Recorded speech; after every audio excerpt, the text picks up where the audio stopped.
तथा उनके भाई पांडव सभी भगवान श्री कृष्ण की सेवा में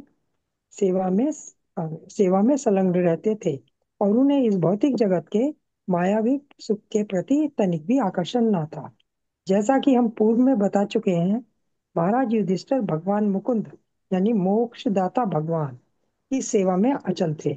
अतएव उन्हें स्वर्ग में उपलब्ध जीवन के सुख का भी आकर्षक न था, क्योंकि ब्रह्मलोक तक में उपलब्ध सुख क्षणिक तथा भ्रामक होता है। चूंकि जीव शाश्वत है, अतएव वह श्री भगवान के नित्य ध्यान यानी परव्योम में ही सुखी रह सकता है, जहाँ से बारंबार जन्म मृत्यु रोग तथा बुढ़ापे के इस ब्रह्म भूभाग में कोई भी नहीं लौटता। अतः ऐसा कोई भी सुख या भौतिक सुविधा जो शाश्वत जीवन प्रदान नहीं कर सकती, शाश्वत जीव के लिए भ्रम ही है। जो इस तथ्य को समझ लेता है वह विद्वान है, और ऐसा विद्वान व्यक्ति ब्रह्म सुखम के नाम से विख्यात वांछित लक्ष्य को प्राप्त करने हेतु किसी भी भौतिक सुख का बलिदान कर सकता है। इस सुख के लिए वास्तविक योगी तथा तक लालायित रहते हैं। और जिस प्रकार भूखा व्यक्ति भोजन के बिना अन्य समस्त सुख सुविधाओं से सुखी नहीं बनाया जा सकता, उसी प्रकार जिसे आध्यात्मिक परम सुख की भूख है, उसे कितना ही भौतिक सुख क्यों न प्राप्त हो, किंतु उसकी यह भूख शांत नहीं होती। अतएव इस श्लोक में वर्णित उपदेश को महाराज युधिष्ठिर पर या उनके भाइयों तथा माता पर लागू नहीं किया जा सकता। यह महाराज धृतराष्ट्र जैसे व्यक्तियों के लिए है, जिन्हें शिक्षा देने हेतु महात्मा विदुर विशेष रूप से आए थे। दूसरा पढ़ूं प्रभु? नहीं, अब रुकिए। अच्छा। हाँ, हरे कृष्ण। एक चीज मैं बताना चाहता हूँ, ये श्लोका और इसका तात्पर्य, ये पूर्ण संपूर्ण भगवतम पढ़ने का बराबर है। हम्म। इसका तात्पर्य इतना सुंदर है, इतना सुंदर है, मतलब कभी कभी तो हमको ये सोचना चाहिए हम लोग कितना भाग्यवान हैं और हमको ये मौका मिल चुका है कि मनुष्य जीवन तो दूर की बात है, वो तो बाद में बताएंगे। हम लोगों को सामने इतना सरल रूप से, इतना सुंदर रूप से प्रस्तुत करके रखे हैं प्रभुपाद जी ने। तथापि हम लोग इतना गिरे हुए हैं कि हम लोग का मन ही नहीं होता इसको पठन करने के लिए। मतलब इस प्रकार का तात्पर्य लिखने के लिए जिस, हमें तो कोई क्षमता नहीं है कि उनका इंटेलेक्चुअल लेवल एंड भक्ति का सीमा का कोई थोड़ा सा भी जांच करें। है ना, समुद्र के किनारे में खड़ा होके आप पता नहीं कर सकते समुद्र कितना बड़ा है ना, शुद्ध जलराशि देखेंगे। तो इस प्रकार हम जब इस श्लोका को पढ़ते हैं तो इसमें क्या बोल रहा है, जो लोग गृह परिवार में अत्यंत आसक्त रहते हैं और सर्वदा उस मग्न रहते हैं, परम दुस्तर अनंत काल अज्ञात शर उसको अतिक्रम कर ले जाता है। तो ये श्लोका जो है ना, मतलब इतना फिलोसॉफिकल है और इतना एप्लीकेबल है, हम लोगों को इसको सोचना चाहिए। प्रभुपाद जी ने यहाँ पे जो लिखा है, इनमें एक लाइन ये पूरा भागवतम का सार मिल जाएगा आपको। ये यहाँ पे क्या लिखा हुआ है, केवल मानव मानव जीवन के लिए ये अमूल्य समय सतर्क रूप से व्यवहार होना चाहिए। कौन सा है समय अमूल्य है आपको? जैसे मैं एक चीज बोलना चाहता हूं, जो आपको एक मशीन दिया गया है, जिस मशीन में बैठ के आप कहीं भी जा सकते हो, किसी भी जगह पे जा सकते हो, और आपके लिए मन में बहुत अच्छा अच्छा जगह का आपके पास खोज है। लेकिन शर्त यह है वो मशीन 2 ही दिन चलेगा। हाँ, 2 दिन में आपको वापस आना होगा, आज जाएंगे कल आपको वापस आना होगा। है ना? तो आपको समय बहुत कम है, आपको जाने में, आप जहां जाने का प्लान करेंगे फिर वापस भी आना है आपको। तो ये जो मशीन को आप किस प्रकार व्यवहार करेंगे, जो आपके सबसे, जहां मतलब मन चाहे जब से सबसे ज्यादा कीमती प्लेस जहां पे, मतलब इससे बेहतर प्लेस और हो ही नहीं सकता, इस प्रकार जगह को जाने का प्रयास करेंगे ना आप लोग, सभी करेंगे। तो उसका मतलब सही उपयोग करने का प्रयास करेंगे, है ना? लेकिन उसके पहले हमको क्या जानकारी होना चाहिए, जानकारी होना चाहिए मशीन कहाँ तक जा सकती है, कितना देर में ये फिर वापस आने का संभावना। तो मशीन के बारे में अगर जानकारी हो तो उसका सही उपयोग आप कर पाएंगे, है ना? तो हमारा मनुष्य जीवन जो है ना, मतलब इतना कीमती है, इतना कीमती है, and with very limited time के साथ देखे गया है। ये जो शरीर रूपी जो यंत्र है, इस यंत्र में बैठ के आत्मा, मैंने मैं इस यंत्र के अंदर बैठा हुआ हूं, और इस यंत्र से हम किसी भी प्रकार का मन चाहे इच्छा पूर्ण कर सकते हैं। मतलब कितना भगवान ने फ्रीडम दे दिए हैं। उसके बाद इस यंत्र का फैसिलिटीज ये है कि हमें चरम जो प्राप्ति जो है इस यंत्र में बैठ के पा सकते हैं। मतलब मनुष्य जीवन ऐसा जीवन है जिस जीवन में रह के मनुष्य सर्वोच्च सर्वोच्च कोई प्राप्ति अगर पाना है तो वो लाभ कर सकते हैं। स्वर्ग या जो ब्रह्मलोक भी है वो उनके सामने छोटा हो जाता है। क्या स्वर्ग या ब्रह्मलोक छोटा किसके सामने पड़ जाता है? गोलोक धाम के सामने पड़ जाते हैं। और ये मनुष्य जीवन से ही सीधा टेकअप कर सकते हैं। अगर कोई सोचते हैं कि हम स्वर्गलोक में है या कोई उच्च लोक में है, वहां से गोलोक वृंदावन या भगवान के धाम जाऊंगा, नहीं जा सकते, नहीं जा सकते। उनको ये जंक्शन स्टेशन में आना ही पड़ेगा। जंक्शन कौन है? ये है मनुष्य जीवन। मनुष्य जीवन है जंक्शन, जहां से गोलोक धाम, गोलोक वृंदावन या भगवान का चरण में आश्रय पाने के लिए यही एक जगह है जहां ये धराधाम में आना पड़ेगा। और धराधाम में आने के बाद हमारा जीवन को सही दिशा में लेके जाना है। क्योंकि माया ने, जब हमने धराधाम में आए हैं, माया ने हमारे लिए फैसिलिटीज रखा हुआ है। ये जो होटल खुला हुआ है ना, ये जो होटल खुला हुआ है माया का, इस होटल में आप किसी भी प्रकार का खाद्य वस्तु प्राप्त कर सकते हैं। लेकिन अगर आपने प्रसाद पाने में आग्रही है, प्रसाद आप पाने चाहते हैं, वो भी पा सकते हैं।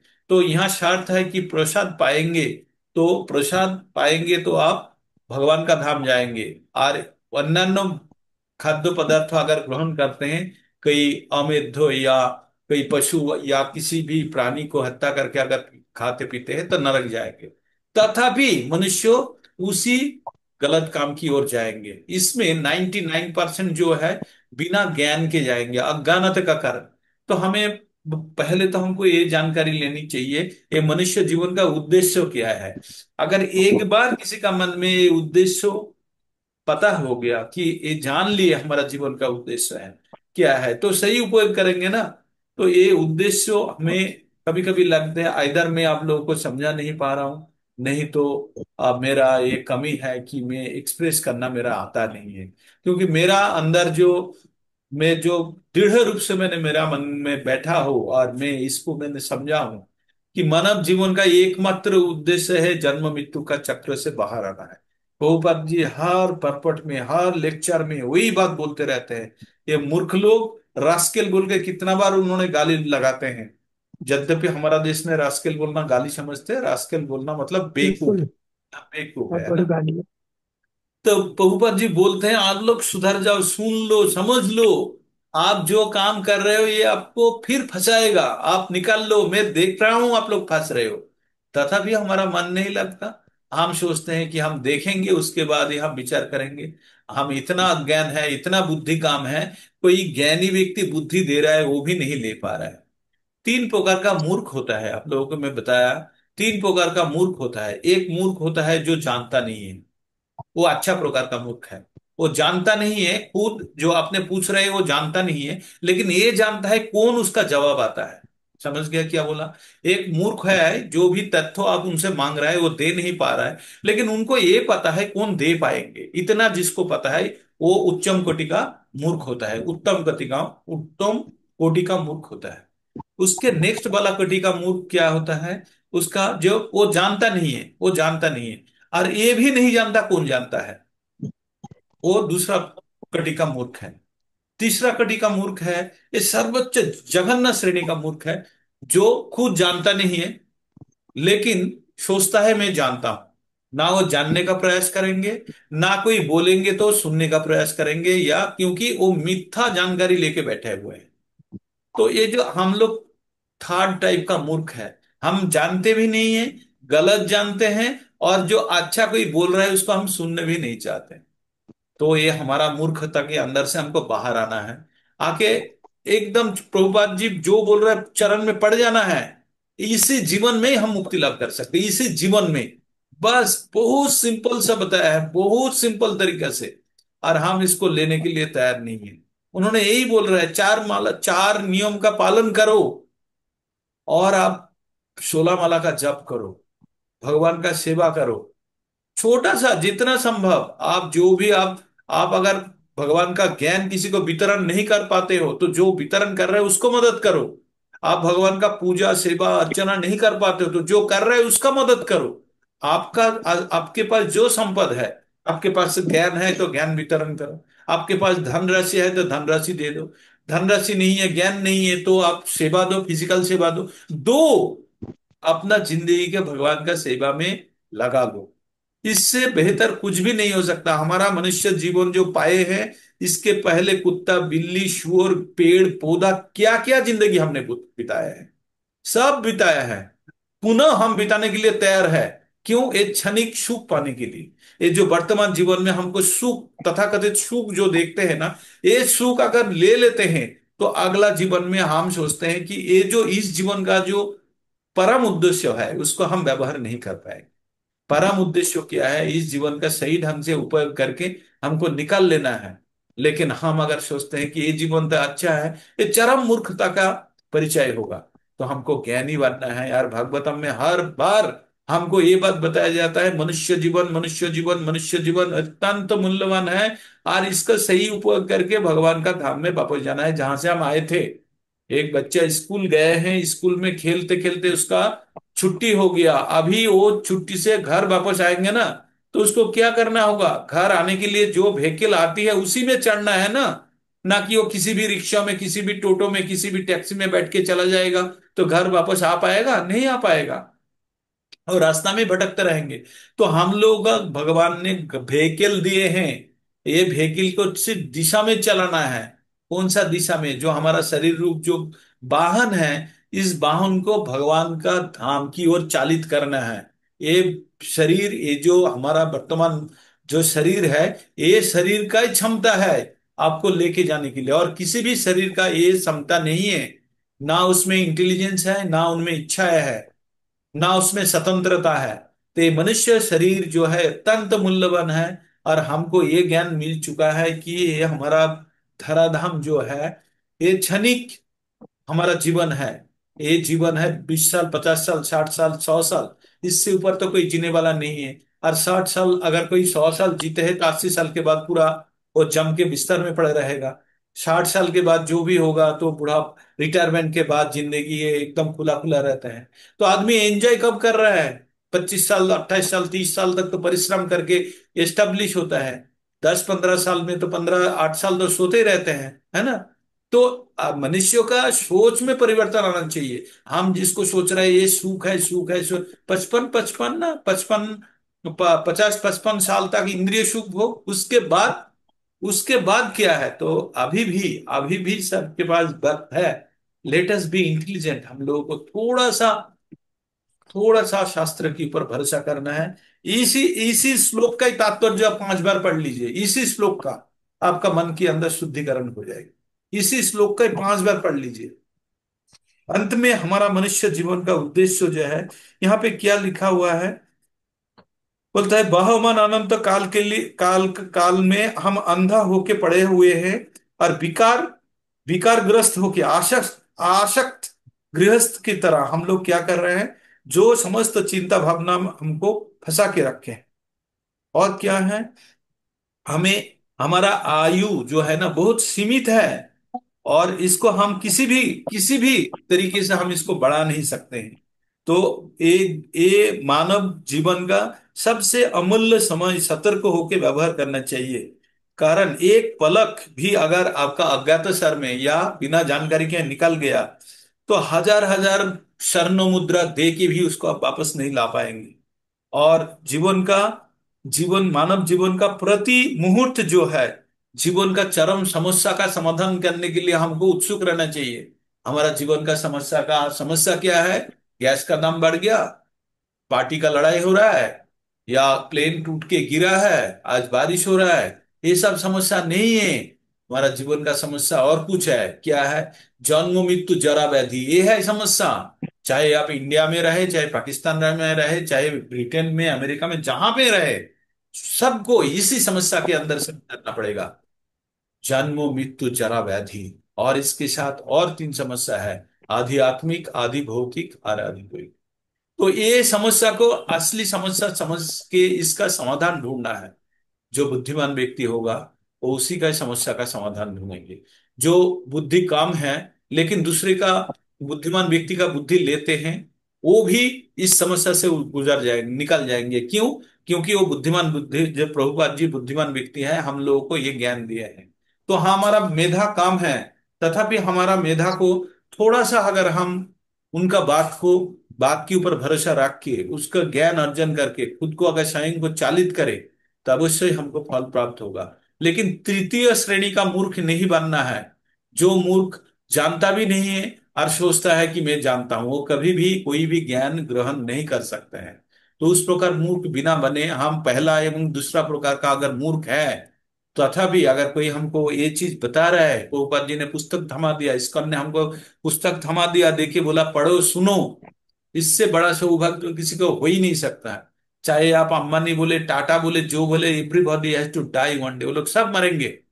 कोई भी जितना से जितना भी बड़ा डॉक्टर है, अगर कोई हमारा यहाँ मेडिकल प्रोफेशनल होंगे तो बुरा मत मानेंगे, जो भी डॉक्टर है उनको भी मृत्यु आना है। They also can not survive. थोड़ा सा दवा अगर देके थोड़ा देर के लिए तकलीफ दूर कर सकते हैं, लेकिन मृत्यु आना है। दुनिया में कोई सत्य हो ना न हो, 100% अगर कोई चीज है तो डेथ रेट है। जिसका जन्म हुआ है उसका मृत्यु होना ही है, दैट इज श्योर। तो ये चीज इतना भी जानने के बाद हमारा मन के अंदर अगर ये भावना पैदा नहीं होता, भगवान के ये और भक्ति नहीं आता है, तो हम मूर्ख से भी अधिक मूर्ख हैं। तो हमको थोड़ा सा भी हमारा मस्तिष्क में जो बुद्धि है, हम तो अवश्य ही थोड़ा बहुत तो हमारा ज्ञान है, तभी हम लोग साथ में भगवान भक्ति की ओर बात करते हैं, सुनते हैं, श्रवण करते हैं, बोलते हैं। तो इस ज्ञान को हमको लेके रखना है, कभी भी इसको भूलिए मत। मन के अंदर एकदम कस के बंद के रखिए कि ये मानव जीवन भोगने के लिए नहीं है। ये मानव जीवन है, ये मानव जीवन है इस जन्म मृत्यु का चक्र से ये आत्मा को मुक्त करने का। आत्मा फंसा हुआ है, और इसी टाइम पे अगर हमने गलत काम करता है तो वो कभी निकल नहीं पाएंगे। तो उसको शाम होने के पहले हमको जंगल छोड़ के बाहर आ जाना है, नहीं तो शेर खा जाएंगे। तो हम जो मनुष्य जीवन में है, ये जीवन त्यागने के पहले हमारा समस्त तो इच्छाएं अनिच्छाएं समस्त करके भगवान भक्ति में लीन हो जाना है। यही मेरा सोच है, मेरा इंटरनल फीलिंग्स भी है। आप लोग प्लीज इसको सही दिशा में समझे और इसको लेके आगे बढ़े। हरि बोल, बहुत ही बढ़िया, हरि बोल, हरे कृष्णा। मैंने इसको रिकॉर्ड में डाला हूँ आज का लेक्चर, मेरे को प्रभु ऐसे। जी बहुत अच्छा, बहुत अच्छा। अच्छा है प्रभु जी, आपके उदाहरण इतने अच्छे रहते हैं कि बहुत स्पष्ट हो जाती है चीज।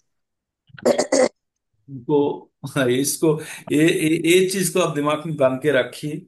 लेट अस सी जी हम लोग धन्यवाद प्रभु जी। में प्रोग्रेस कर पाते हैं कि नहीं। अगला वाला श्लोका, उर्वशी देवीदासी मत। मेरे को ये श्लोका, ये जो विश्लेषण पढ़ने के बाद ना और कोई इच्छा ही नहीं हो रहा है कि मतलब और कुछ इनके बारे में, और इसके ऊपर ही हम जैसे पूरा आत्म मनन करें सुबह से शाम तक। हमको ये चीज सोच लेना चाहिए हम कर क्या रहा है। हमारा समय खत्म होते जा रहा है, जैसे आपके शरीर में एक टाइम बम बम बांध के रखा हुआ है, और आपके बगल में कैंची भी है, जिससे तार काट देंगे तो आप टाइम बम आपको खुल जाएगा। लेकिन आप अनजाने बैठे हुए हैं, आप टाइम बम का टिक टिक टिक टिक आवाज आ रहा है, तथापि आप कैंची को इस्तेमाल नहीं कर रहे हैं। आप उससे लेके पेपर काट रहे हैं, ये काट रहे हैं, वो काट रहे हैं, टाइम पास कर रहे हैं। और आप सोच रहे हैं कि हम जो भोग रहे हैं ये टाइम बम, वो तो सबके लिए फटता है, फटेगा, मेरे लिए भी फटेगा नहीं। इसका तार काट के इसको अलग करना है हमारा जीवन से। जो ये शरीर त्याग करने के लिए जो हमारा समय का घड़ी है ना, टिक टिक टिक टिक करके सामने आ रहा है। तो ये रुक जाने के पहले हमको हमारा समस्त कर्म संपन्न करना है, संपूर्ण नहीं तो करना। हमको हरि दोबारा। बोल, हरि बोल। क्या प्रभु जी, बहुत ही बढ़िया, हरि बोल। तो 18 नंबर श्लोक का माता जी आप पठन करें। सबको मैं बता हरे रहा हूँ, कृष्णा। सब जो भी है कनेक्टेड है आज, आज ग्रुप में जो भी कितना कनेक्टेड है तेरा जो है, मैं सबको अनुरोध करूंगा आप लोग इसी श्लोका को बार बार पढ़े, बार बार। ये 17 नंबर श्लोका जो है 13 नंबर अध्याय का, ये 17 नंबर श्लोका बार बार पठन करे यार, खुद को समझाए हम कहाँ पे फंसे पड़े हुए हैं। और अगर क्या एक प्रभु जी। थोड़ा सा भी ज्ञान आ जाए तो हम निकाल देंगे। माता जी 18 नंबर ठीक है पढ़ो। प्रभु जी। ओम नमो भगवते वासुदेवाय। ओम नमो भगवते वासुदेवाय। ओम नमो भगवते वासुदेवाय। विदुरस्तदभिप्रेत्य धृतराष्ट्रं भाषत राजनिर्गम्यतां शीघ्रं पश्येदं भयमागतम्। विदुरस्तदभिप्रेत्य धृतराष्ट्रम् अभाषत राजनिर्गम्यतां शीघ्रं पश्येदं भयमागतम्। शब्दार्थ विदुर, महात्मा विदुर ने तत् वह अभिप्रेत्य ठीक से जानकर धृतराष्ट्रम धृतराष्ट्र से अभाषत कहा, राजन हे राजा, निर्गम्यताम कृपा करके बाहर निकले, शीघ्रम शीघ्र ही, पश्य देखो, इदम इस, भयम भय को, आगतम पहले से आया हुआ। महात्मा विदुर यह सब जानते थे, अतएव उन्होंने धृतराष्ट्र को संबोधित करते हुए कहा, हे राजन, कृपा करके यहाँ से शीघ्र बाहर दिए, विलंब न का जो आवाज कीजिए। भय ने किस प्रकार आप चले वेदांत स्वामी। आवाज कट रही आवाज काट रही है। है। वीडियो आप कर लीजिए, वीडियो तो आप ऑफ ही है।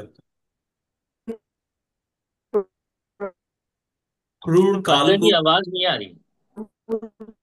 तात्पर्य, क्रूर काल को किसी भी परवाह नहीं हो रहती है, चाहे वो धृतराष्ट्र हो या महाराज युधिष्ठिर हो, युधिष्ठिर ही क्यों ना हो। अतएव बूढ़े धृतराष्ट्र को जो आध्यात्मिक उपदेश दिया गया, वो उनसे कम आयु वाले महाराज युधिष्ठिर पर भी लागू होता था। एक तरह से राजमहल के प्रत्येक व्यक्ति राजा तथा उनके भाइयों एवं माता सहित विदुर के भाषणों को ध्यान से सुन रहा था, किंतु विदुर को ज्ञात था कि उनके उपदेश विशेषकर धृतराष्ट्र को ही निमित्त है। मैं पढ़ूं प्रभु जी, अब आई आवाज। हाँ हाँ, अभी पठन कीजिए। आवाज आ क्योंकि रही है। क्योंकि वे अत्यधिक भौतिकतावादी थे, राजन शब्द से धृतराष्ट्र को विशेष रूप से संबोधित किया गया है। धृतराष्ट्र अपने पिता के सबसे बड़े पुत्र थे, अतएव नियमों के अनुसार उन्हें हस्तिनापुर के सिंहासन पर आरूढ़ होना था, किंतु जन्मांध होने के कारण वे अपने न्यायोचित अधिकार से अयोग्य मान लिए गए थे। वे इस शोकावस्था को भूल नहीं पाए, किंतु अपने छोटे भाई पांडु की मृत्यु के बाद यह निराशा कुछ कम हो गई।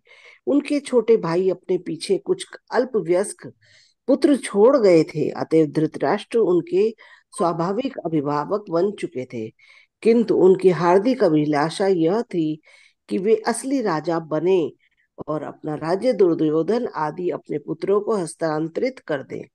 इन राजसी महत्वाकांक्षाओं को लेकर धृतराष्ट्र राजा बनना चाह रहे थे, अतएव वे अपने साले शकुनी की सलाह से सभी प्रकार के षड्यंत्र रच रहे थे, किंतु भगवान की इच्छा से सारी योजना असफल रही।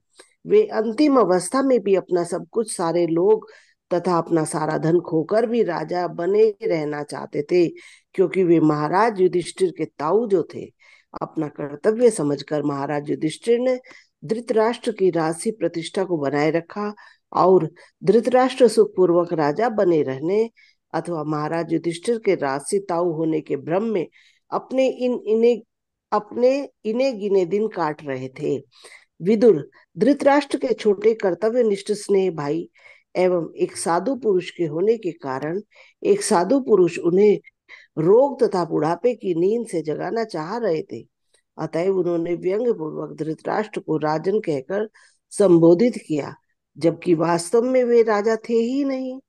हर व्यक्ति सनातन काल का दास है, अतएव कोई भी इस भौतिक जगत में राजा नहीं हो सकता। राजा का अर्थ है वह जो आज्ञा दे सके। एक सुप्रसिद्ध अंग्रेज राजा काल तथा ज्वार भाटा को आदेश देना चाहता था, किंतु काल तथा ज्वार भाटा ने उसकी आज्ञा का पालन करने से इनकार कर दिया। अतएव इस भौतिक जगत में मनुष्य मिथ्या का राजा होता है और धृतराष्ट्र को विशेष रूप से उनके मिथ्या पद का तथा उन वास्तविक भयानक घटनाओं का जो उस समय घट चुकी थी स्मरण दिलाया जा रहा था। विदुर ने उससे तुरंत ही इस अवस्था से बाहर निकल आने के लिए कहा। यदि वे तेजी से बढ़ने वाली इस भयावह परिस्थिति से बचना चाह रहे हों, उन्होंने महाराज युधिष्ठिर से इस प्रकार नहीं कहा, क्योंकि उन्हें पता था कि महाराज युधिष्ठिर इस विकट संसार की भयावह परिस्थिति से अवगत है और काल क्रम में वे स्वयं अपनी रक्षा कर सकेंगे, भले ही उस समय विदुर वहां उपस्थित न हो। हरे हरे कृष्ण। हरे कृष्णा प्रभु। तो जो अभी का जो परिस्थिति चल रहा है इसमें युधिष्ठिर को बाहर जाना है, अभी विदुर के साथ जाएंगे। किंतु उसके पहले प्रभुपाद जी ने ये जो व्याख्या देने का हम लोग को व्याख्या दिए हैं कि कोई राजा नहीं होता है यहाँ पे। हम झूठे तसल्ली लेके हम यहाँ बैठे हुए हैं ना, झूठे प्रतिष्ठा लेके हम सोचते हैं कि मेरा गाड़ी है, मेरा मकान है, मेरा स्त्री पुत्र संसार है। ये क्षण के लिए है। हम इस स्थायित्व, इसका स्थायित्व तंत्र काम है। जो भौतिकवादी व्यक्ति है वो बोलते हैं यही जीवन है, लेकिन इस जीवन ही सब कुछ नहीं है, इस जीवन के परे भी और कुछ है। तो वो अगर किसी ने अस्वीकार करता है तो उनके लिए ये 100 ईयर्स है।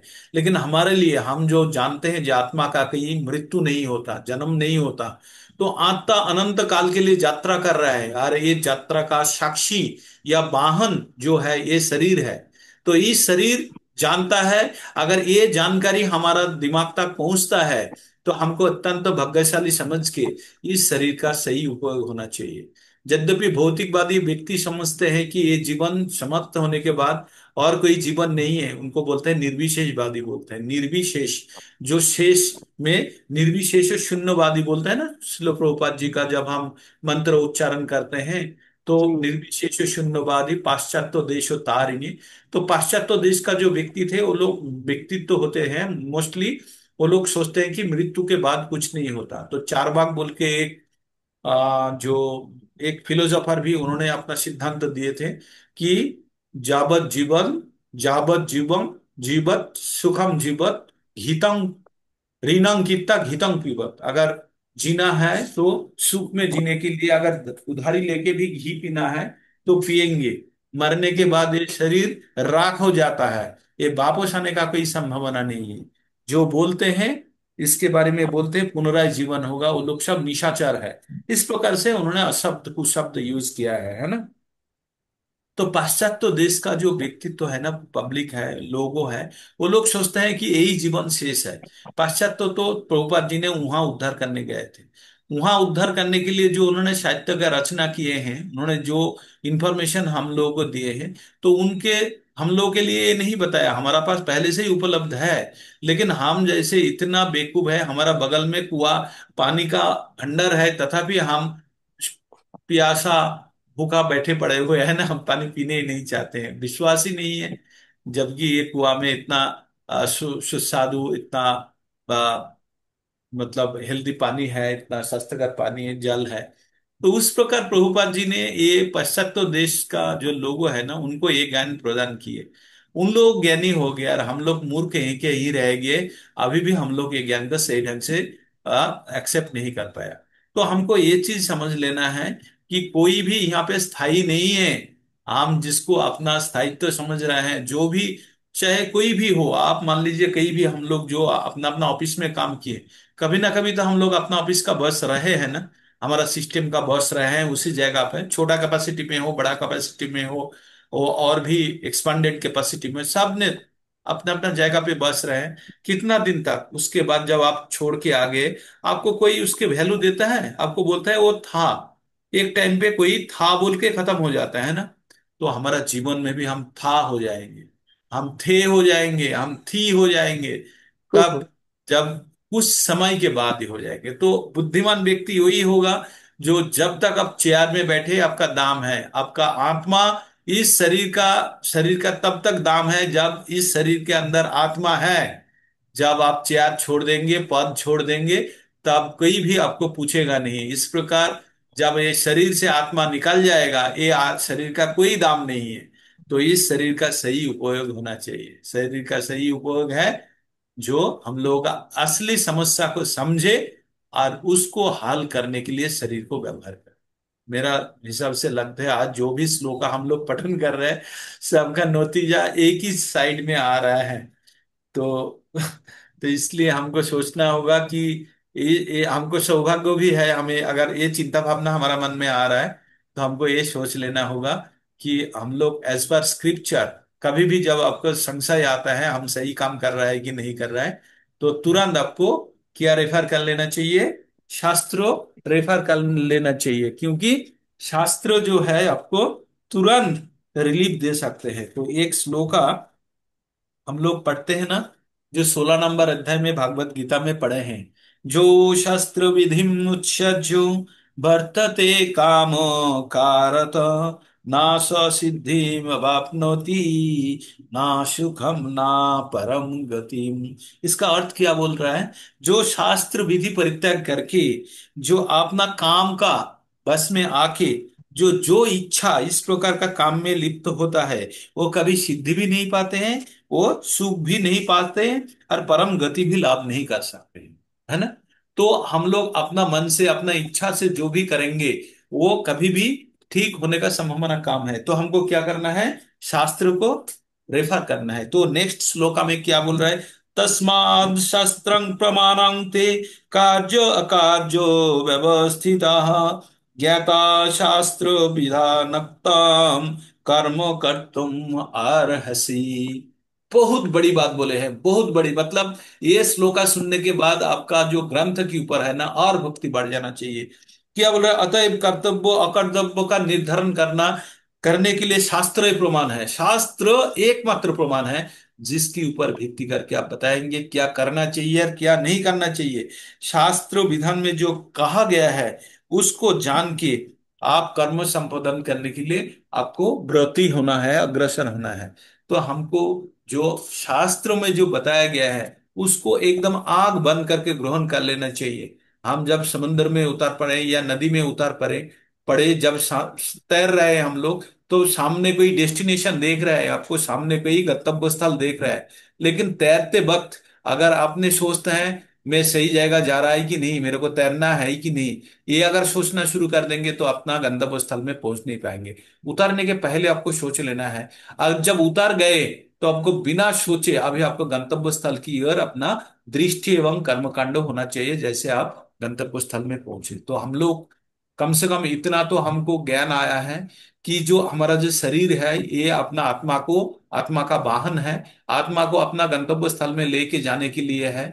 और गुरुजी से हमको ये ज्ञान प्राप्त हुआ है कि ये शरीर कुछ दिनों में नष्ट हो जाएगा, ये आत्मा जो है ये भ्रमण कर रहा है, लंबा जर्नी कर रहा है। तो ये शरीर एक छोटा हिस्सा है, लेकिन बुद्धिमान व्यक्ति इसी कैप्सूल को यूज करके अपना गंतव्य स्थल में पहुंच सकते हैं। यही एकमात्र वाहन है जो हमारा गंतव्य स्थल में लेके जाते हैं। टैक्सी में या बस में या रेल में या इवन एरोप्लेन में बैठ के भी कोई चांद में नहीं जा सकता, लेकिन चांद में जाने के लिए अगर तथाकथित रूप से जाने के लिए आपको रॉकेट का इस्तेमाल करना होगा, है ना? रॉकेट का। तो इस प्रकार हमारा जो मनुष्य जीवन है, इस जीवन को सही जगह पे आत्मा को पहुंचाने के लिए एक मनुष्य जीवन ही फिट है, यही सक्षम है। और कोई भी जीवन में कोई भी जोनि में सक्षम नहीं है, ना भगवत ज्ञान मिल सकता है, ना हमारा जीवन का चरम उद्देश्य प्राप्त कर सकता। तो हमको बनना है बुद्धिमान, और हमारा शास्त्र में जो व्यक्त किया गया है, जो बताया गया है, उसको पकड़ के हमको बिना कुछ देखे और बिना कुछ सोचे बस शास्त्रों के ऊपर भरोसा करके ये मानव रूपी यंत्र को व्यवहार करके हमको अपना गंतव्य स्थल में पहुंचना है। अभी 19 नंबर श्लोक का नारायणी देवी माता जी आप पढ़ेंगी। हरे कृष्णा। बहुत अच्छा प्रभु जी। हाँ, आज आज की क्लास बहुत अच्छी हो रही है आज। का जो डोज है ना माता जी, पता नहीं भगवान ने आज आपको किया दिमाग में भर दिया। श्लोका भी इस प्रकार पड़ गया और हम पठन भी कर रहे हैं। थोड़ा सा भी समझ में किसी को आए ना, तो मेरा लगता है हमारा क्लास आज, मैं सोच रहा हूँ जितना भी क्लास होता है आज one of the best class का मटेरियल पढ़ रहे हैं हम लोग। है तो जी। रोजी, लेकिन मटेरियल इतना सुंदर है और हमको इसी प्रकार से भागवतम का इसी प्रकार ही पढ़ना है। भागवतम की रीडिंग पढ़ के हम निकल गए तो फल मिलेगा, लेकिन इसको समझ के उसका जीवन में उतारने के लिए हम कितना प्रस्तुत हो रहा है, वो सर्वोच्च इसका उपलब्धि होगा भागवतम पढ़ने का, है ना। जी प्रभु जी।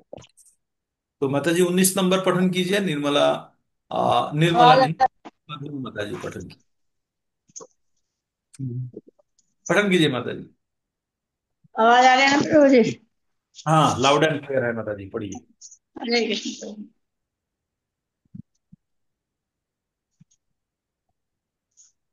ओम नमो भगवते वासुदेवाय।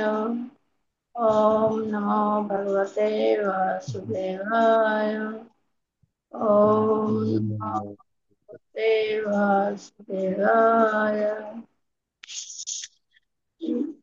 येन चैवाभिपन्नोऽयं प्राणहे यत् मेरपि जन्हा साध्यो वियुज्ये किमुत्थान्ये अर्धनादिभिः।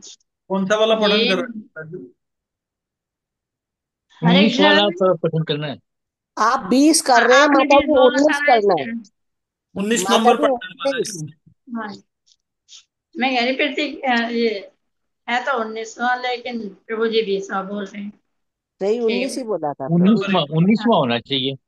अगर हाँ मैंने 20 बोल दिया तो मेरा गलती है, लेकिन उन्नीस नहीं नंबर पढ़। प्रभु जी, आपने 19 ही बोला था। अच्छा ठीक। मैं 20 19 बोला। 19। चलो जो भी है। प्रतिक्रिया न यस्य कुतश्चित् कर्हचित् प्रभो स एष भगवान् कालः सर्वेषां न समागतः। प्रतिक्रिया न यस्य कुतश्चित् कर्हचित् प्रभो स एष भगवान् कालः सर्वेषां न समागतः। बहुत सुंदर माता जी, ऐसे ही पठन कीजिए, यही ठीक है। आपने जो पहले लॉय श्री ला प्रभुपाद जी। उसको आपने काट चुके हैं, बहुत अच्छा है। कम से कम डी श्री लर्निंग। प्रभुपाद जी बढ़िया माता जी। द्वारा शब्दार्थ अनुवाद। प्रभुपाद जी की जय। प्रतिक्रिया उपचार न नहीं है। यस्य जिसका, ही इस भौतिक संसार में, उतश्चित किसी प्रकार से भी, करहचित या किसी के द्वारा, प्रभु हे स्वामी, स वह, ऐसा निश्चित रूप से, भगवान भगवान कालः शाश्वत काल, सर्वेषां सबों का, न हम सब का, समागतः आया हुआ। श्री प्रभुपाद जी द्वारा अनुवाद। श्री प्रभुपाद जी की जय। इस भौतिक संसार में कोई भी व्यक्ति इस भयावह स्थिति का निराकरण नहीं कर सकता। हे स्वामी, शाश्वत काल के रूप में पूर्ण पुरुषोत्तम भगवान हम सबों के पास आ पहुंचे हैं। तात्पर्य श्रीपाद जी द्वारा श्री प्रभुपाद जी की जय। ऐसी कोई बेहतर शक्ति नहीं है जो मृत्यु के क्रूर पंजे को रोक सके। किसी को चाहे कितना ही शारीरिक कष्ट क्यों न होता हो, तब भी कोई मरना नहीं चाहता।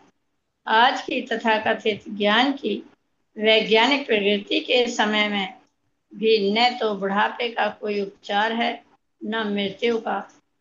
वृद्धावस्था क्रूर काल द्वारा दी गई मृत्यु के आगमन की सूचना देता है, और कोई भी शाश्वत काल के बुलावे को या परम निर्णय को स्वीकार करने से इनकार नहीं कर सकता है।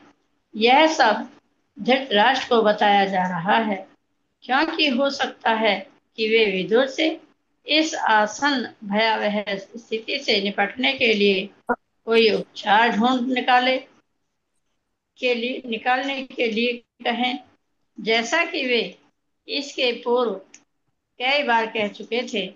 किंतु आज्ञा देने के पूर्व विदुर ने धृतराष्ट्र को सूचित किया कि इस जगत में इसका किसी के पास या किसी साधन से कोई उपचार प्राप्त नहीं हो सकता।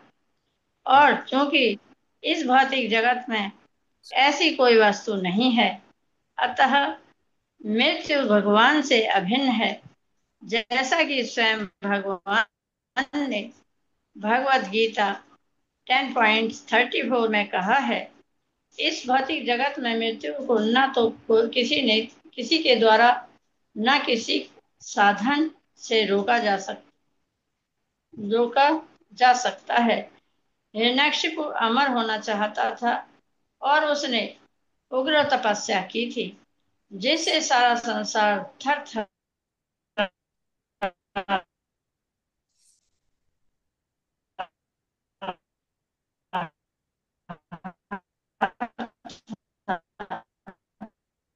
माता जी आपका वीडियो बंद कर दीजिए। और ब्रह्मा। हरे कृष्ण प्रभु जी, एक मिनट। माता जी आपका वीडियो बंद करके आप पठन कीजिए।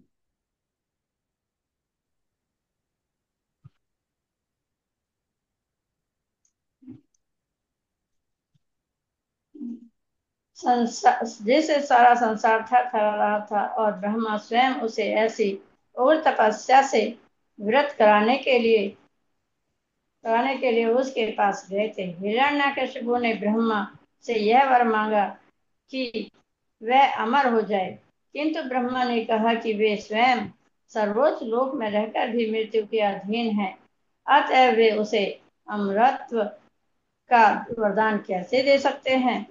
अतः इस ब्रह्मांड के सर्वोच्च लोक में भी मृत्यु है, फिर अन्य लोकों के विषय में तो कहना ही क्या, जो गुणता में ब्रह्मा के आवास के ग्रह ब्रह्मलोक से कहीं निम्न कोटि के हैं, जहाँ कहीं भी सनातन काल का प्रभाव है, वहीं वहीं जन्म, रोग, बुढ़ापा तथा मृत्यु, इन कष्टों की श्रृंखला का अस्तित्व है, और ये सारे अपराज्य हैं। हरे कृष्ण प्रभु। हरे हरे कृष्ण माता जी। सारे अपराजय है, ये सब जय नहीं कर सकते। किसको जय नहीं कर सकते हाँ, हैं? किसको जय नहीं कर सकते? चारों प्रकार का समस्या है। क्या है? जना जन्म, मृत्यु, रोग, बुढ़ापा। जन्म मृत्यु जरा व्याधि, ये चार प्रकार का समस्या है। असली समस्या है। हम लोग हर वक्त लड़ाई क्या लड़ रहे हैं? कौन सा पार्टी सही है, कौन सा चीज का दाम बढ़े हैं, कौन सा चीज का दाम घटे हैं, है ना? आज बारिश होगा कि नहीं, कल होगा कि नहीं, कहाँ बादल फटा है। ये है यूक्रेन रशिया युद्ध हो रहा है। बाकी जगह पे भी युद्ध हो रहा है। लेकिन असली समस्या क्या है? असली समस्या, जो मनुष्य, हर मनुष्य को एक दिन चला जाना होगा, चाहे वो कुछ भी करे। चाहे अमेरिका का प्रेसिडेंट बने, अंबानी का बाप बने, टाटा बने, जो भी बने, सबको एक दिन जाना है। इससे बड़ा चरम सत्य और कुछ नहीं है। तो ये कहाँ जाना है? अगर ये ज्ञान अगर अर्जन नहीं कर सकते, अगर नहीं कर पाते हैं, तो परम मूर्ख है ना। आपके पास इतना सारी एनर्जी है, क्षमता है, ज्ञान है, सब कुछ है, लेकिन ये छोड़ के आप कहाँ जा रहे हो, ये चीज अगर पता नहीं है, तो इससे बड़ा मूर्खता कहीं होगा? अगर ये जानने के बाद अगर हम काम नहीं कर सकते हैं, नहीं करते हैं, या कोई हम बता रहा है, हम तब तथापि हम उसको, हरे कृष्णा हरे उसको, हरे हरे हरे राम राम राम, हरे जान कृष्णा। बुझ नहीं करना, वे काम है ना।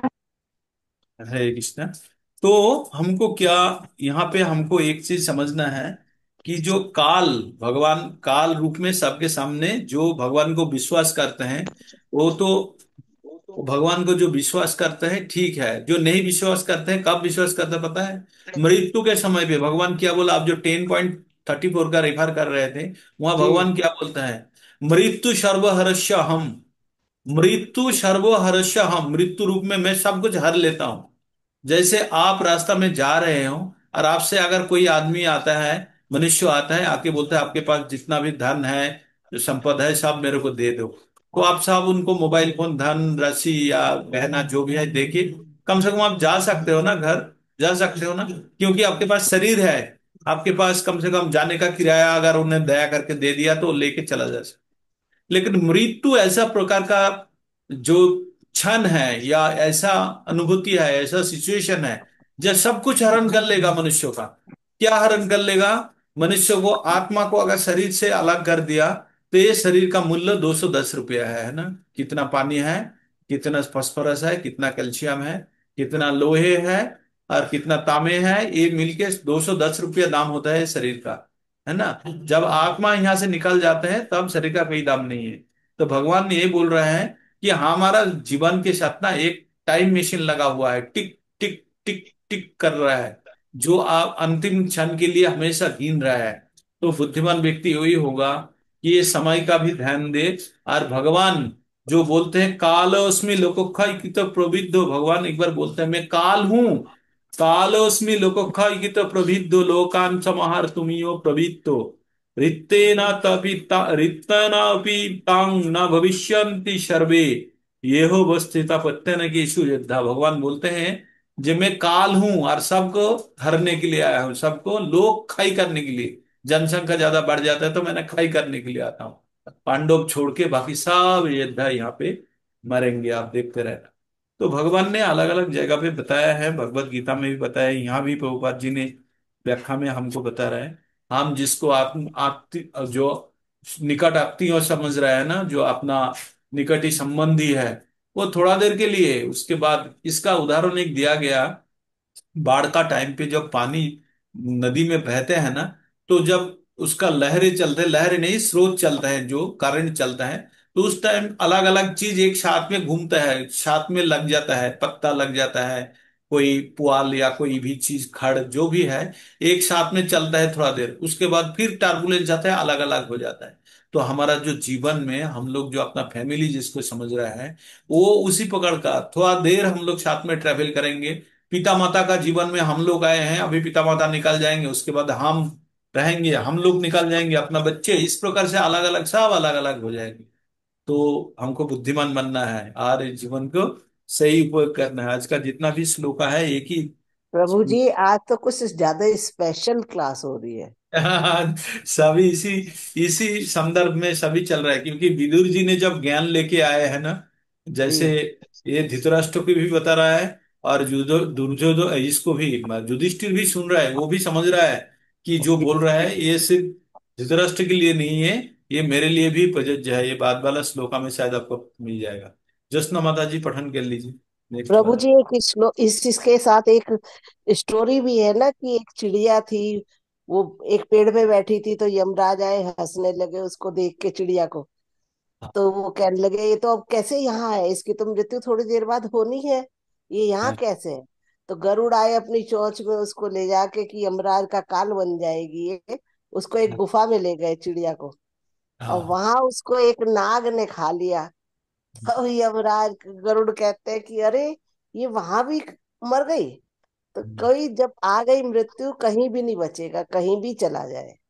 मैंने एकदम सही बोले। मृत्यु इस प्रकार है, हम सिर्फ बहाना मारते हैं ना, ये करता तो ये नहीं होता, वो करता तो वो नहीं होता। मैं दो कारण बन जाता है। दो एग्जाम्पल देता हूं इसके लिए। ये जो आकाशा एयर है ना, आकाशा एयर चलता है एक, एकदम ऑरेंज कलर का पेंट किया हुआ है, इसका जो 50% से ज्यादा शेयर है ये है राकेश झुनझुनवाला। तो ये राकेश झुनझुनवाला, म्यूट कर दीजिए आप लोग, वो भी चल रहा है। ये राकेश झुनझुनवाला जो है, ये मृत्यु का कुछ पहले उन्होंने ये, ये किसका चल रहा था?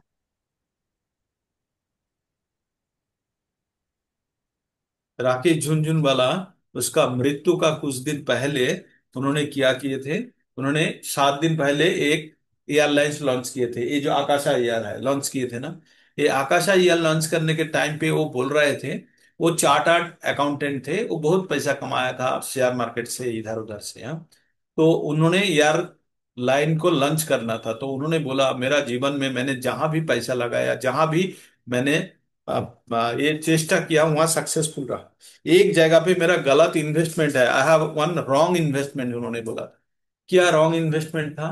बोला I didn't take adequate care for my health. वो बोलता था मैं शरीर के लिए ज्यादा टाइम नहीं दिया है, और शरीर में उनका दोनों किडनी खराब हो गया था।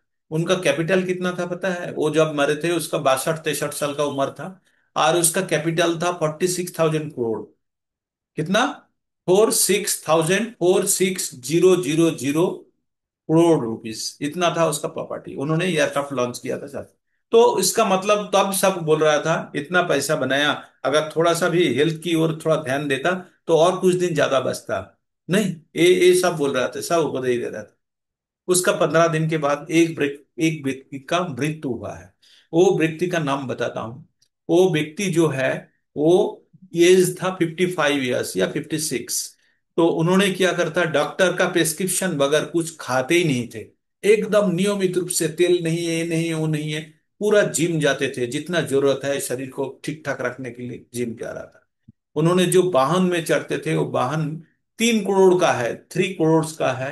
ये मर्सिडीज का एक मॉडल था जो सेफ्टी फीचर्स में भरा हुआ है। उनका देहांत हो जाता है 15 दिन के बाद। कैसे? एक्सीडेंट में। तो आप क्या बोलेंगे अभी? राकेश झुनझुनवाला के लिए बोले थे, वो अगर शरीर के प्रति ध्यान देता तो कुछ दिन और जीता। ये व्यक्ति तो देते थे। इनका नाम था साइरस मिस्त्री, टाटा ग्रुप का ये चेयरमैन थे किसी जना में। और शापुरजी पालुन का, पालुन इसका वो चेयरमैन रहे। उनका प्रॉपर्टीज है 76,000 करोड़, 76000, इतना करोड़ का प्रॉपर्टी छोड़ के चले गए। उम्र था 56।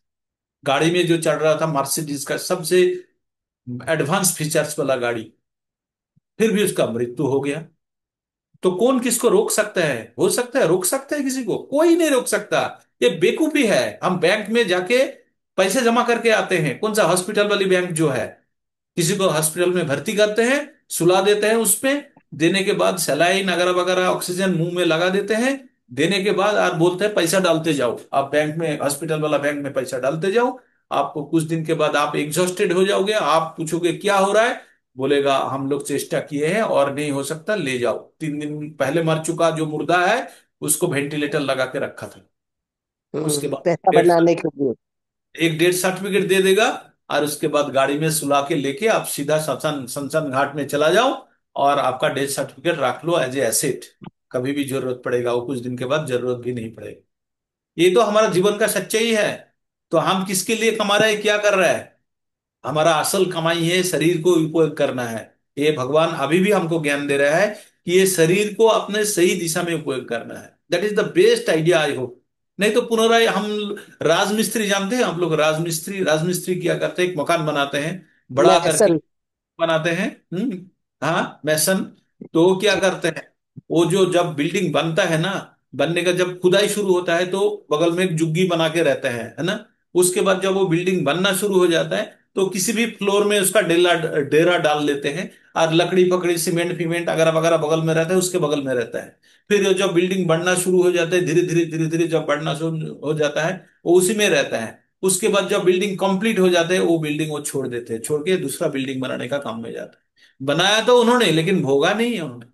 तो हम लोग जो मनुष्य है ना, बचपन से लेके अंत तक पूरा परिश्रम करके ये बिल्डिंग बनाते हैं। बनाने के बाद जो बिल्डिंग बन जाता है तो छोड़ के दूसरा बिल्डिंग बनाने के, फिर दोबारा जन्म लेंगे, फिर वही परिश्रम करेंगे, करके फिर एक दूसरा बिल्डिंग बनाएंगे। फिर वहां से जब वो बिल्डिंग सुंदर से बन गया, छोड़ के फिर दूसरा तीसरा। तो यही हमारा जीवन चक्र चल रहा है। तो बुद्धिमान व्यक्ति क्या करेगा? कोई एक बिल्डिंग में स्थित होने का बात करेंगे ना। तभी भगवान बोल रहा है, 18 नंबर अध्याय का 62 नंबर श्लोका में बोल रहा है, तामेव शरणं गच्छ सर्वो भावेन भारत तत्वशादत परम शांति स्थानं प्राप्स्योसि शाश्वतम। स्थानं प्राप्स्योसि शाश्वतम। क्या करना है? तामेव शरणं गच्छ सर्वो भावेन भारत। हे भारत वंशियों, आप एक करो, उनका शरण में चला जाओ। किसका शरण में? भगवान के शरण में। तामेव शरणं गच्छो सर्वो भावेन, सर्व प्रकार रूप से उसका शरण में जाना है। तत्प्रसादत, अच्छा, तत्प्रसादत परम शांति, उनका दया से, प्रसाद मतलब दया, उसका दया से परम शांति का जायगा मिलेगा। स्थानं प्राप्त, शांति का जायगा तुरंत जो मिलेगा, वो थोड़ा देर के लिए नहीं है, शाश्वतम। तो क्या बोला? तामेव शरणं गच्छो सर्वो भावेन भारत तत्प्रसादत परम शांति स्थानं प्राप्स्योसि शाश्वतम। हे अर्जुन, आप ज्ञानी बनो। तो अर्जुन को ज्ञान दिया था, ये इसको हमको ग्रहण करना है।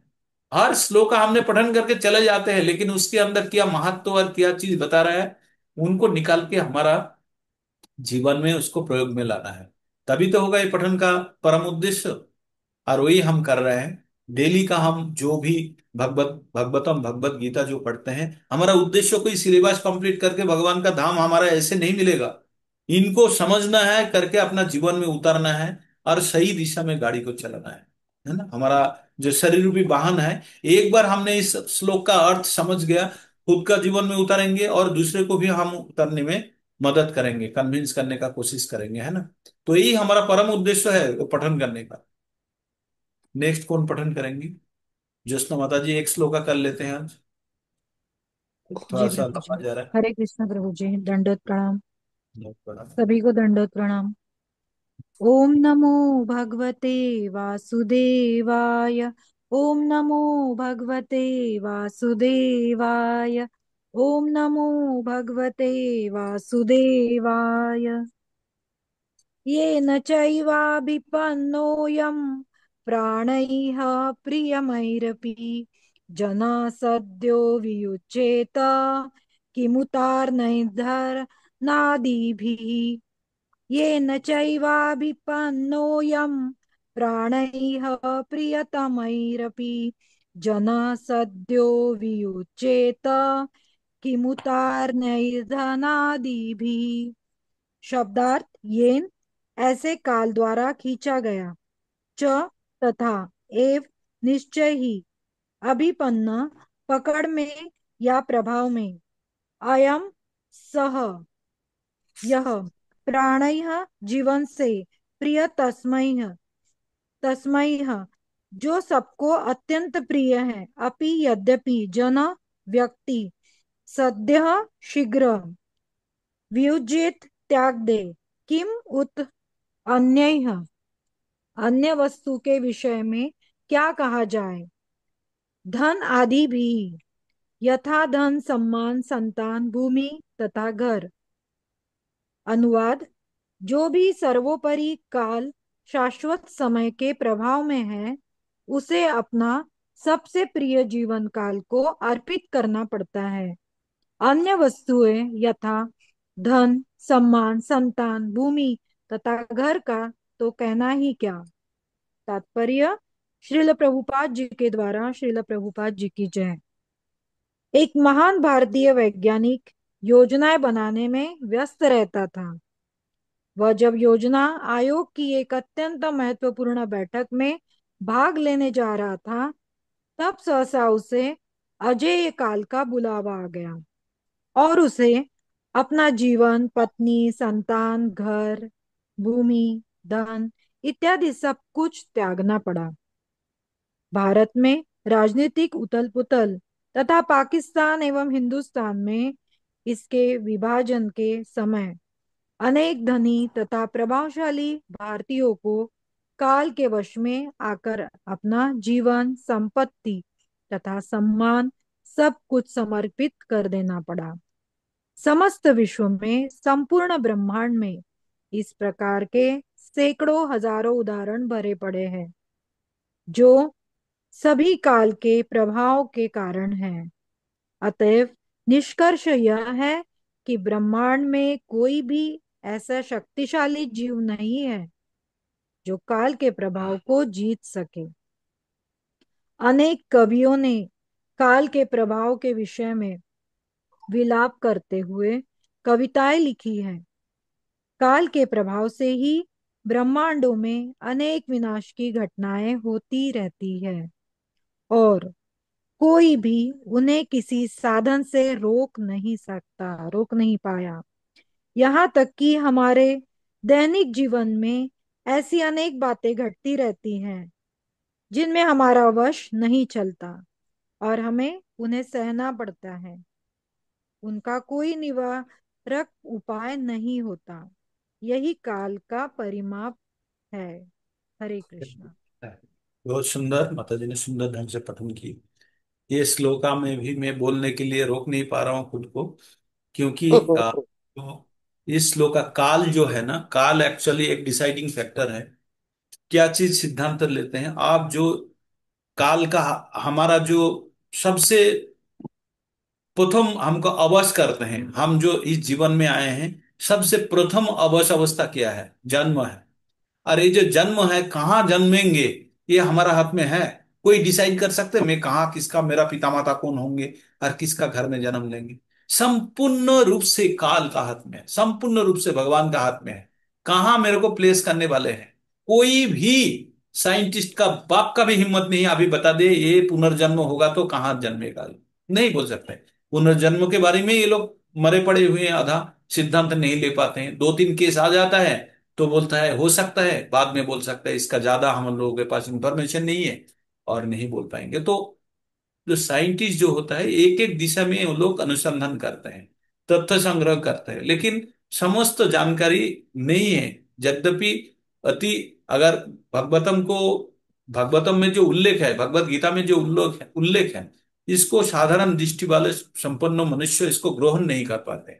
तभी तभी क्या होता है, तभी इनको लगता है ये जो ग्रंथ है ये शायद भौतिक दृष्टि से जो देखने वाला चीज से अलग है, इसलिए वो इसको ग्रहण नहीं करने चाहते। लेकिन एक चीज जानते हैं, मृत्यु सबको आना है, आना है ना। जब मृत्यु के बारे में बताया जाता है तब कभी कभी सोचता है हो भी सकता है, नहीं भी हो सकता है, भूल जाओ।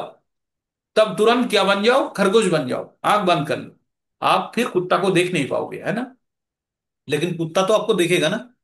आप खरगोश बन के आप थोड़ा देर दूर जाके कुछ नहीं दिख रहा है तो, झाड़ी भी नहीं मिल रहा है तो क्या कर लेते हैं, हम आंख बंद कर लेते हैं। किस लिए?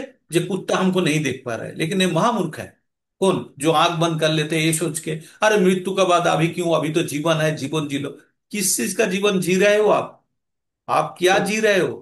आप फिर दोबारा कुत्ता बनना है, बिल्ली बनना है, शुअर बनना है, पेड़ बनना है, पौधा बनना है, कीड़ा मकोड़ा मनुष्य क्या बनना है? बनना ही क्यों है? अरे जन क्यों? हम लोग तो सब कुछ मानने के लिए तैयार होते हैं। एक छोटा सा भी किसी से 10 रुपया छीन लो तो पागल हो जाते हैं, और उनसे जवानी छीनी जाती है, उनका जीवन छीनी जाती है, तब निर्वाक रह जाते हैं, कोई बात नहीं आता। आप लोग जो हमारा साथ में जो कनेक्टेड है ग्रुप में, अभी जो हम लोग क्लास में बैठे हैं, आप लोग सोचिए तो अपना यौवन काल के बारे में सोचिए तो, वो कोई आपको वापस दे सकते हैं? कितना पैसा में वापस देंगे? किसी का हिम्मत नहीं है, कोई नहीं दे सकता।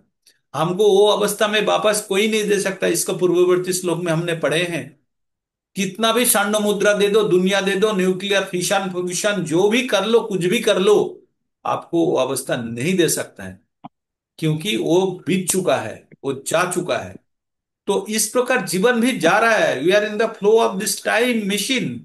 हम इस समय का घड़ी में जो यंत्र में बैठे हुए हैं, मूव कर गए हैं, वो उसको हर हम पकड़ नहीं पाएंगे। तो हमको बुद्धिमान बनना है। अंतिम निष्कर्ष ये है, हमको बुद्धिमान बनना है, बाचा हुआ जिंदगी को सही उपयोग कर लेना है, और हमको जन्म मृत्यु जरा व्याधि का चक्र में फंसना नहीं है। ये आज हम इसको निष्कर्ष रूप से अपना मन के अंदर बैठा लेंगे। लेके जितना भी दुनिया में जो भी कुछ हो रहा है, ये समय फिर भुला देगा। फिर दोबारा आप देखिए जो भी होता है, कोरोना काल आप लोग भूले कि नहीं? कोरोना काल को सब भूले कि नहीं? भूल गए है ना, कोरोना काल भूल गए हैं। कुछ दिन के बाद इतिहास का पता पन्ने में लिखा रहेगा, वो भी भूल जाएंगे कि 2 साल तक दुनिया रुक गई थी। ऐसा कभी हो ही नहीं सकता था। किसी भी एक दिन स्ट्राइक हो जाता है तो बोलता है क्या इतना करोड़ का लॉस हुआ, उतना करोड़ का लॉस हुआ, महीने के बाद महीना बंद पड़ा रहा, क्या लॉस हुआ, जीवन खत्म हो गया? नहीं, वो भी झेल ली। तो मनुष्य थोड़ा सा भी अगर सतर्क हो जाए तो ये जो जिसको भगवत भक्ति में कष्ट समझ रहा है, ये कष्ट नहीं है। इसको अगर थोड़ा सा भी सतर्कता से अगर इसको ग्रहण कर ले तो जीवन सार्थक हो जाएगा। यही बुद्धिमान व्यक्ति का काम होगा। हरि कभी बोल। पढ़ेंगे क्या? नेक्स्ट कदम छोड़ देते हैं, छोटा सा एक है। प्रभु जी, प्रभु जी, बोलिए। साध्वी देवी माता जी ने भक्ति के बारे में पूछा था ना कि भक्ति क्या है। कब पूछे थे? ठीक है आज? प्रभु जी, फ्राइडे को, अच्छा अच्छा, भक्ति क्या जब है ओ। रोहिणी माता जी थी और आप और हम लोग थे, थोड़े ही थे भक्त अच्छा अच्छा, वो पूछी थी लास्ट ना में। भक्ति क्या है। जी, तो उसके लिए मैं एक क्लास। एक लाइन में बताऊं?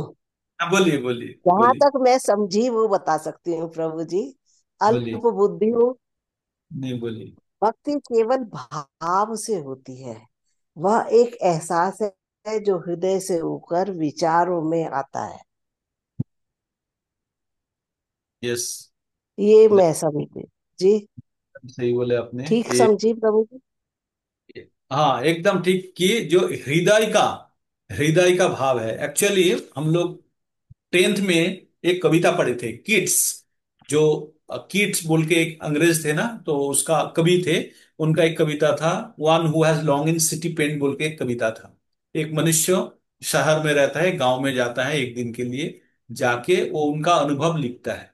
तो उस टाइम वो जो हमारा जो सर थे वो पढ़ा रहे थे, तो बोल रहा है कविताएं क्या है, कविताएं। तो वहां पे एक संज्ञा उन्होंने दिए थे, definition, the spontaneous overflow of the mind is called poetry. जो मन का स्वतःस्फूर्त जो विस्फोरण है, जो भी ओवरफ्लो है, spontaneous overflow of the mind is called poetry.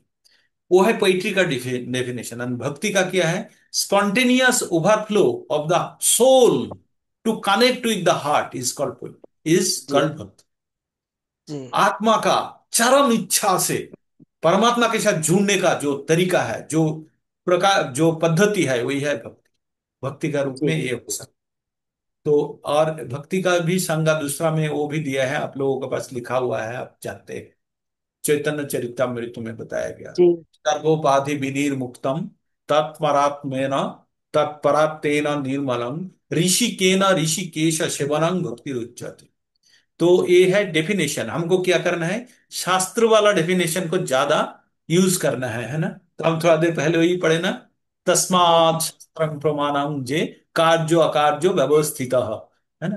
तो जो भी काम क्या और अकाम क्या है, क्या करना है नहीं करना है, शास्त्र का प्रमाण ले लेंगे। तो शास्त्र का प्रमाण जब बोलेंगे ना, तो ये काटने के लिए कोई तैयार नहीं होगा, हमारा कॉन्फिडेंस लेवल भी चेंज हो जाएगा। तो भगवान क्या बोलते हैं? सर्वो उपाधि विनिर्मुक्तम तत्परात् तेना निर्मलम ऋषिकेन ऋषिकेश शिवनंग भक्ति उच्चते। उच्चते मतलब बोल रहा है, तो ऋषिकेन ऋषिकेश, जो ऋषिकेश कौन है? भगवान है। उनका जो इंद्रियों का सेवा करना है, जो सेवा करना है वही है। और कैसे भक्ति होगा? हमारा हृदय को निर्मल करके। कैसे हृदय निर्मल होगा? जब हम सब उपाधि भूल जाएंगे। क्या उपाधि है? लंबा, काला, स्त्री, पुरुष, अमेरिकन, इंडियन, हिंदू, मुस्लिम, जो भी है ये सब उपाधि है। इसको भूल के अगर भगवान का हम सेवा कर सकते हैं, तो दैट इज कॉल्ड भक्ति। हरि बोल, बहुत अच्छा प्रभु जी। तो प्रभु जी, तो जैसे मृत्यु का बारे में बताया ना आपने, जैसे हाँ, जन्म और मृत्यु का मतलब कोई नहीं रोक सकता, ना किसी के जन्म को रोका जा सकता है, ना मृत्यु को रोका जा सकता है। तो उसके ऊपर मतलब उससे सुख दुख से रिलेट करके मैंने दो लाइन लिखी। बोले। जो आज उत्सव मग्न है, कल हाँ, शोक में रोता वही। हाँ, जो नहीं, क्या था, जो आज उत्सव मग्न है कल शोक में रोता है वही। नहीं, कुछ और था, भूल गई, दिमाग से उतर गई। क्या था? अ, प्रभु जी भूल गई, दिमाग से उतर गई। एक लाइन तो याद है, कल बताऊंगी प्रभु जी। काल बता दीजिए, काल बता दीजिए। जी।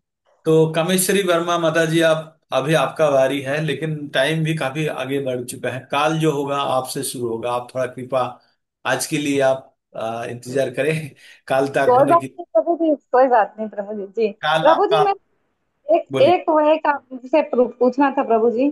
बोलिए अ, माता जी, वो जैसे हम काउंटर से चैंटिंग करते हैं तो वो 16 माला में काउंट कर सकते हैं क्या?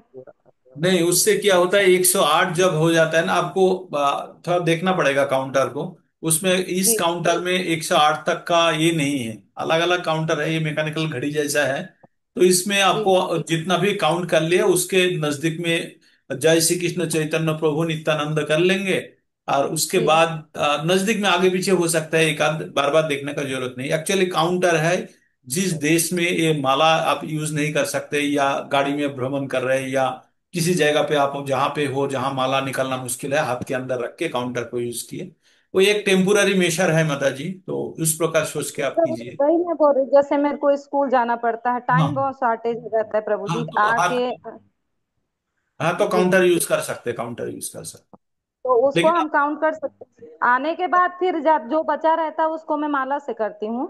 हाँ तो ठीक है, उसको ऐसा आप कर करते सकते हैं ना जाइए, प्रभु? निरंतर करते जाइए, निरंतर करते जाइए, निरंतर करते जी। जाइए, कोई निरंतर करते जाइए। और उसके बाद जी। आप 108 से डिवाइड करके देख लीजिए कितना माला हुआ है। उसके बाद बचा हुआ जो भी है वो भी करेगी। लेकिन करते वक्त थोड़ा सा खुद के ऊपर भी ध्यान रखना है। अगर खुद वाहन चला रहा है तो अकाउंटिंग नहीं करना है, या जी। वाहन में बैठे हैं तो ठीक है, लेकिन खुद अगर ड्राइव कर रहा है तो माला करना मना है, कि गाड़ी चलाते हुए माला नहीं करना। आप भगवान का नाम ले लो, लेकिन काउंटिंग नहीं करना है इस टाइप। जी प्रभु जी, जैसे हमको तो गाड़ी चलाने आता नहीं, हम तो बैठ के ही जाते हैं। यार तो ठीक है। उस टाइम और कहीं पे जैसे बैठे हैं स्कूल वगैरह में, या ट्यूशन भी पढ़ाने जाती हूँ मैं, तो वहां पे बैठे मैं जब खाली रहती हूँ तो उसको मैं फिंगर में लगाए रहती हूँ काउंटर को। ठीक ठीक ठीक है, ठीक है, यूज कीजिए। एक्चुअली हम लोगों को क्या है ना, मन तन मन धन से भगवान के प्रति समर्पित होके एक सेकंड के लिए भी विस्मृति ना हो। जी भगवान क्या प्रभु जी। बोलते हैं? मत जी, और सिद्धि ऊंचा। आने के बाद जैसे माला से ही हम करते हैं ना प्रभु जी, तो रात हो जाती है, या फिर बुक पढ़ने के लिए टाइम नहीं रहता, ऐसा कुछ हो जाता है। है मनुष्य जीवन में है माता जी, इसके अंदर से भगवान आपका परीक्षा लेते हैं। जो जी जितना जी कठिनाई के अंदर से जो भगवान का नाम कर रहे हैं, भगवान का अति प्रिय वही होता है। बोले इतना तकलीफ दिया तब भी मेरा नाम ले रहा है, मतलब ये जी जेन्युइन प्रभु है ना। तो जी हमको जी अगर जी ज्यादा तकलीफ भगवान दे रहा है तो हमको दो चीज दिमाग में रखना है। ये दुनिया का जी नाम है दुखालयम अशश्वतम। और भगवान जी हमको याद दिला रहा है, बेटा निकाल ले, ये कोई सुख पाने का जाएगा नहीं है। जी जी जी जी प्रभु जी। ठीक है, तो आज यही विराम लेंगे। आज का बहुत हॉट था, बहुत हाई डोजेस वाला क्लास था। आप लोगों को फिर अनुरोध करूंगा कल भी आके ज्वाइन करें हम लोग क्लास। और आज यही विराम लेते हैं। वंचा कल्पतरुभ्यश्च कृपा भावने हरे कृष्णा हरे हरे कृष्णा कृष्णा कृष्ण कृष्णा कृष्णा हरे हरे, हरे हरे राम राम राम राम हरे हरे।